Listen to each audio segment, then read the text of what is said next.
Hello বন্ধুরা, কালকার টক করব। চিংড়ি মাছটা ভেজে নিচ্ছি। তেলের মধ্যে পাঁচফোড়ন দিয়েছিলাম, শুকনো লঙ্কা দিয়েছিলাম, আর দিয়ে এই জল বেরিয়েছে। জলটা একটু কম হয়ে যাবে, যাওয়ার পরে ওর মধ্যে একটু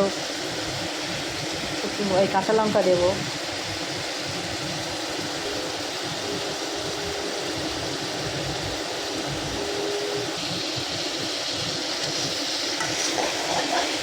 জলটা প্রায় হয়ে গেছে, কাঁচা লঙ্কা দেবো ওর মধ্যে।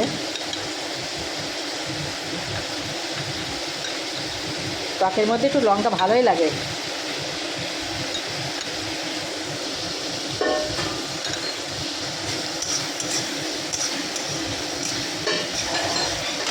এবার দেবে একটুখানি রাই বাটা, রাই। এই যে রাইটা, আর কিছুই দেবো না। রাইটা ওই জলের সঙ্গেই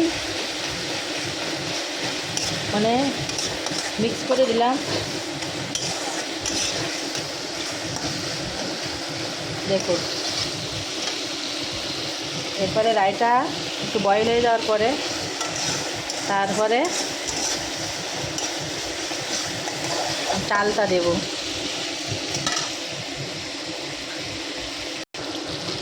একটু চিনিও দিলাম। সবাই লাস্টে দেয়, আমি এখন দিলাম। আর এখন দেওয়ার বেনিফিট হচ্ছে যে এই যে ইউলিশ কালারটা হচ্ছে না, ওই কালারটা ধরে রাখার জন্য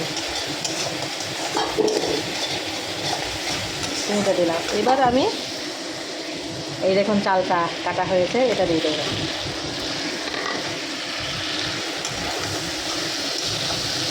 খুবই সুন্দর খেতে হয়।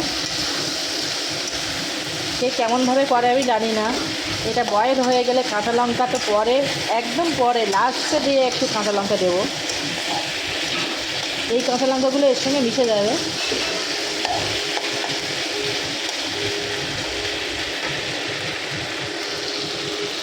বন্ধুরা, একটু নুন দেব।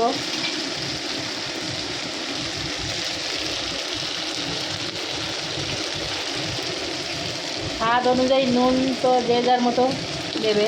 আমি একটু তরকারিতে নুন খাই, কারণ কাঁচা নুন খাওয়া আমার অভ্যাস। এটা ঠিক নয়, কাঁচা নুন খাওয়া ভালো নয়। এই দেখুন মশলাটা থেকে হয়ে গেছে। দেখতে কত সুন্দর হয়েছে না বন্ধুরা? এবার জল দিয়ে দেবে।